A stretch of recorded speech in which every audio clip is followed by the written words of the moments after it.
Viewers എല്ലാവർക്കും നമസ്കാരം. ഇഷിതയുടെയും മഹേഷിന്റെയും ഇന്നത്തെ വിശേഷത്തിലേക്ക് എല്ലാവർക്കും സ്വാഗതം. അങ്ങനെ നമ്മുടെ മഹേഷിന്റെ ഏക സഹോദരനായിട്ടുള്ള നമ്മുടെ വിനോദ് നാട്ടിലേക്ക് വരികയാണ് എന്നുള്ള വിവരം ന്യൂസ് വഴി അറിയുക. അപ്പം അത് കണ്ടതും അവൻ ദേഷ്യത്തോടു കൂടി ആ TV അങ്ങ് ഓഫ് ചെയ്തിട്ട് അച്ഛൻ്റെ അമ്മയുടെ അടുത്ത് ചെന്നു. എന്താ നിങ്ങളുടെ ഉദ്ദേശം? നിങ്ങൾ രണ്ടുപേരും പോകുന്നുണ്ടോ? നിങ്ങളുടെ പുന്നാര മകൻ നാട്ടിലേക്ക് വരികയാണ്. ഇത്രയും കാലവും ഡൽഹി ഭരിച്ചിട്ട് അവൻ ദാ ഇപ്പൊ കേരളത്തിലേക്ക് തിരിക്കുകയാണെന്നാണ് പറഞ്ഞിരിക്കുന്നത്.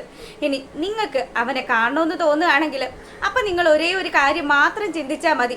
നിങ്ങൾക്ക് മകനായിട്ട് പിന്നീട് വിനോദ് മാത്രമേ ഉണ്ടാവുള്ളൂ എന്ന്. ഈ മഹേഷ് മരിച്ചു പോയെന്ന് നിങ്ങൾ വിചാരിച്ചാൽ മതി. മോനെ, ഞങ്ങൾക്കറിയാം നിന്റെ വിഷമവും സങ്കടവും ഒക്കെ അച്ഛനും അമ്മയ്ക്കും മനസ്സിലാകും.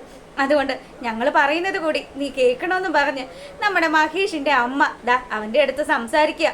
അതെ, നീ എന്തുമാത്രം കഷ്ടപ്പെട്ട അവനെ പഠിപ്പിച്ചത്.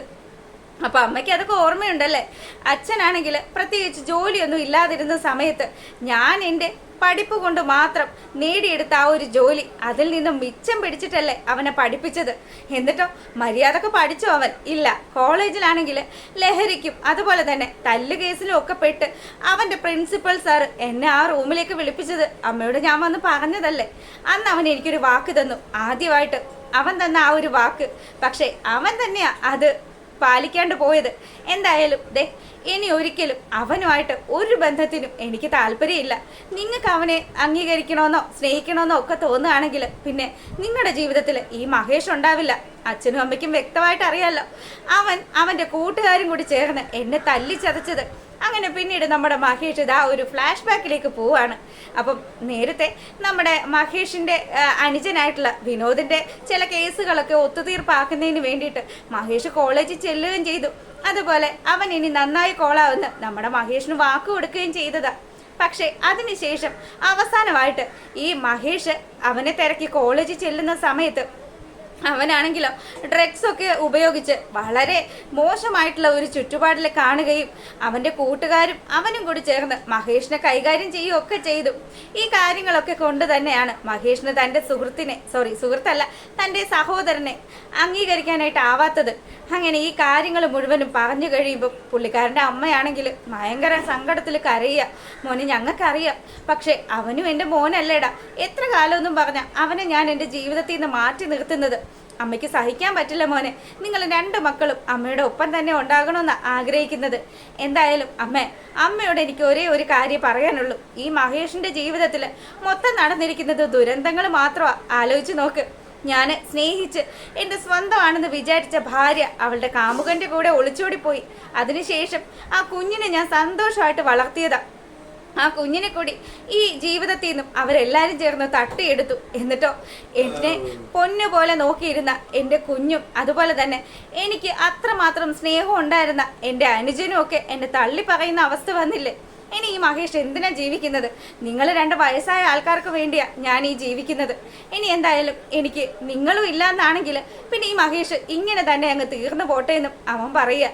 നല്ല സങ്കടത്തിൽ നിൽക്കുന്ന മഹേഷിനെ കാണിക്കുക. പിന്നീടാണെങ്കിലോ നമ്മുടെ ആ മഹേഷിന്റെ അനുജനായിട്ടുള്ള വിനോദ് ഒരു ഇന്റർവ്യൂ കൊടുക്കുകയായിരുന്നല്ലോ. അപ്പം അവരോടൊക്കെ പറയുക, ഇനി ഞാൻ കേരളത്തിലെത്തും, അവിടെ ആയിരിക്കും ഇനി എൻ്റെ അടുത്ത തട്ടകം എന്ന് പറഞ്ഞു. അതിനുശേഷം പുള്ളിക്കാരൻ ഒരു കാറിൽ കയറി യാത്ര ചെയ്തുകൊണ്ടിരിക്കുന്ന സമയം നമ്മുടെ സുചിത്രയെ വിളിക്കുക. എൻ്റെ മനസ്സിലൊരു പ്രണയം ഉണ്ടായിരുന്നു എന്നുള്ളത് പുള്ളിക്കാരൻ ഇന്റർവ്യൂവിൽ വെളിപ്പെടുത്തിയതാണല്ലോ. ഇത് സുചിത്രയാണ് എന്നുള്ള കാര്യം നമുക്കെല്ലാവർക്കും ആ സമയത്ത് മനസ്സിലാകുന്നത്. അങ്ങനെ സുചിത്ര ഫോൺ എടുത്തതും അപ്പൊ നീ എന്നെ മറന്നിട്ടില്ല അല്ലേ? എങ്ങനെ മറക്കാനാടാ? നീ ഇതൊക്കെ ഓർത്ത് വെച്ച് എങ്ങനെയാ പറയുന്നത്? ഞാൻ നിന്റെ ഇന്റർവ്യൂ കണ്ടായിരുന്നു. അല്ല, എനിക്ക് കേരളത്തിൽ വന്നിട്ട് എന്താ പരിപാടി? കേരളത്തിൽ വന്നിട്ട് ഉടനെ തന്നെ നിന്നെ ഒന്ന് കാണണം.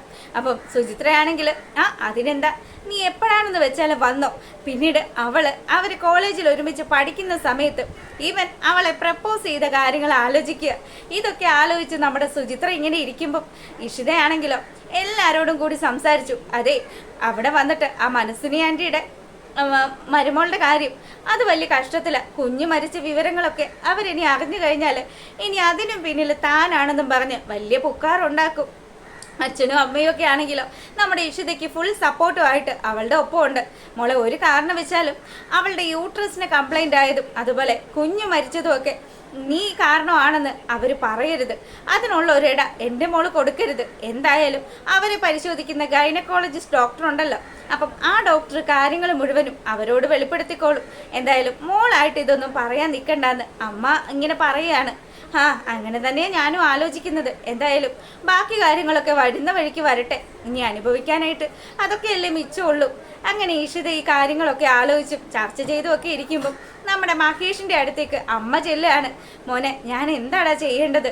അവനെ കാണണമെന്നൊക്കെ അമ്മയ്ക്കും അച്ഛനും നല്ല ആഗ്രഹമുണ്ട്. വിനോദ് ഒരുപാട് വർഷങ്ങൾക്ക് ശേഷം ഈ നാട്ടിലേക്ക് വരികയല്ലേ.